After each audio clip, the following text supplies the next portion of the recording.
Look at how perfectly cooked that is right there. Hey, it's Stu, how you doing? And I am really excited today. We're coming up on the holidays, and I'm gonna prepare like a prime rib right now, a family favorite. I always ask everybody I meet in the food business for their favorite wine at Thanksgiving, and they all say Pinot Noir pretty much. And then I ask them for their favorite prime rib recipe. So this isn't gonna be fancy, but it's just a real nice basic recipe you can do to cook a great prime rib right now. You can't make great wine from bad grapes, okay? So you have to have a good product right there. This right here is something we're proud of. We've been out to the Midwest and visited a lot of ranchers, and we really hand select the best ranchers for you to bring you the best beef. That's where it starts. You gotta have the best beef. And what I always say, if you take a map of the United States and fold it in half, that's where the best beef comes from. There's great grass out there, great weather that they like. It gives you a good, great piece of beef. Now, I went down in the store. Here's a hottie right here. Look at this. We got these perfect rib roasts. Okay, look, we got a 3-rib one. We have our butchers on call all the time for you. You can go over, they trim it. How long have you been in the meat business? 30 years. 30 years, so you know your stuff. So what's hot out here in your case? Boneless ribeye, look at that, huh? Beautiful, right? Oh yeah. All right, check that out, isn't that great? Super. Merry Christmas! Merry Christmas. And one of the things I want to do first, pat this down. You want it really dry, okay? You know, that'll give it more flavor. I left it in the refrigerator for a day ahead of time. You could leave it in for a week if you want. Leave it in for 2 weeks. I usually don't plan that far. So here I took it out of the refrigerator. The key thing is get it to room temperature. Cold meat does not like a hot oven. The other thing customers ask us is prime versus choice. Prime beef, you know, really good. With prime beef, there's a lot more marbling in here. You can see, you know, the marbling is basically fat. I don't really like prime personally because I think it's too marbled. I don't like my beef that fatty. But you are getting people talk about more flavor. You're also notching the price up. It's almost double the price of a choice beef.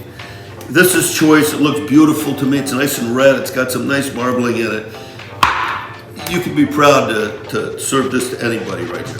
First thing I'm gonna do, I'm gonna hit it with a bunch of olive oil. I got my favorite little sprayer right here. Just be generous with the olive oil around the whole thing.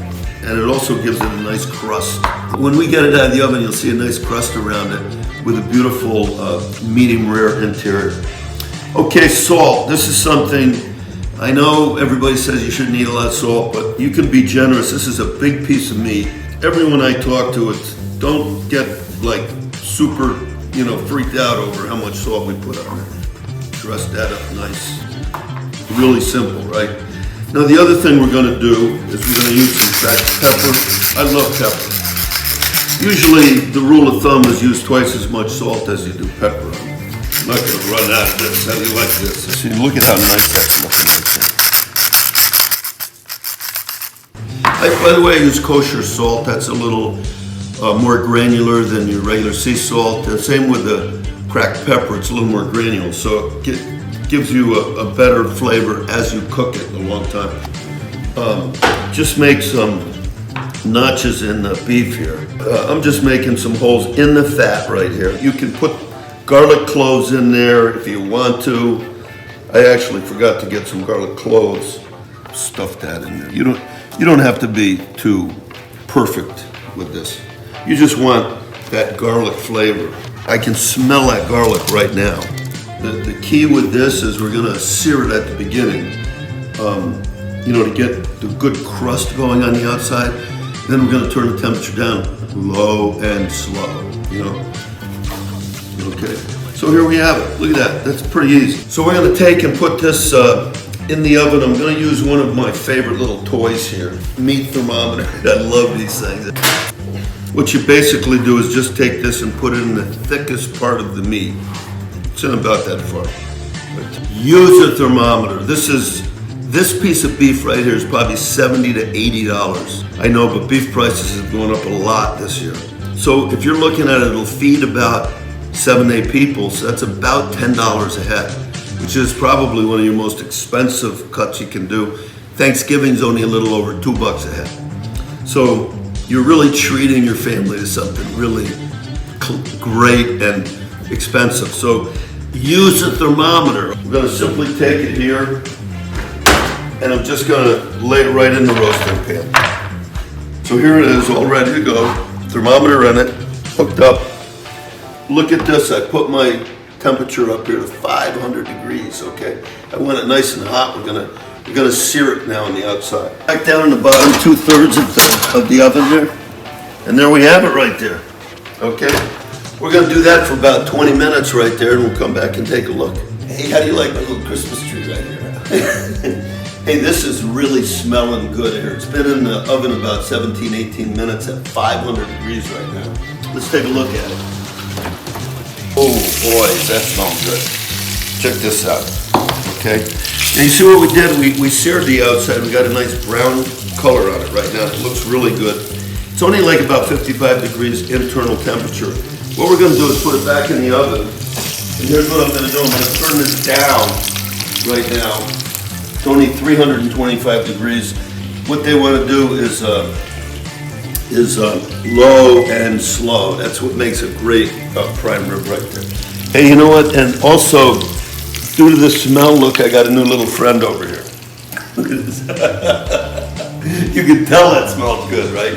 But you can just smell like garlic. And we're gonna go back in here. Now this, because I'm going for that 120 degree internal temperature. Hey, one thing you might be confused about is they call this a prime rib, right? It's just a primal cut. That's what it is. It has nothing to do with the grading. So it's called a prime rib just because of the cut. When you talk about whether you're going to get choice or prime in the store, that has to do with the level of grading. So don't be confused on that. But anyway, I got my beautiful rib roast. I'm so excited about this right in there. And we'll take it out in about an hour and a half and just around an hour and a half for 120 degrees, let you know how it is. This is like a cool little gadget that I got here. I never could use that. I know our butchers, they're just like, wow, all over the place. So I just got one of these things. We want a nice sharp knife to cut into that beautiful rib roast that we have in the oven right there. Everybody's excited about this moment. I just hit 120 degrees on the prime rib. You can smell it. I also have my little buddy over there waiting for the prime rib. Wow. See, now look at that right there. Look at the color on that, how beautiful. You got a nice charred outside of it. I can hear it sizzling right in there.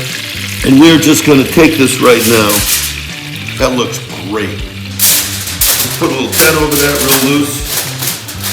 Heat it a little bit. We don't want to steam it at all. We'll just leave it like that for, maybe about 10, 15 minutes or so. Juices will ooze in there, all that seasoning that we put on will ooze in there. I can smell that garlic right now, oozing in there. This is gonna really be good. I'm excited. Hello there. Guess what? We are at 130 degrees. It's been what, Chase? How long? 10, 15 minutes or so. I've let it rest. Look at that. See how I love this thing so much, okay?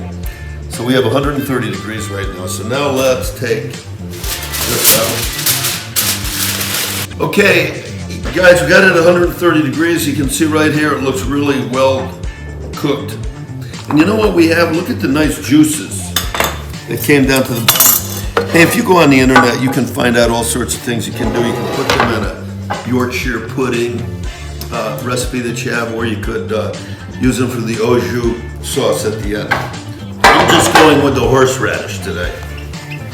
Okay, really simple. Look, we just sell it already done at the store. I like to bring it up a notch, as Emerald said, and put a little more horseradish in it to give it a little bit more of a zing. Now, here we go, okay? And you know what? This is a 3-rib roast right here. So what you can do is you can get 2 people per rib. That's sort of the rule of thumb. These strings we don't need anymore. Okay. That's a big, nice, thick piece right there. Let's take a look Come on, surprise. Here we go.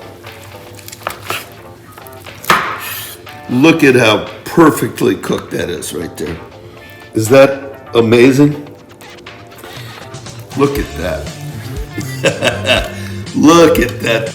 How fabulous does that look right there? Let's try that. Wow.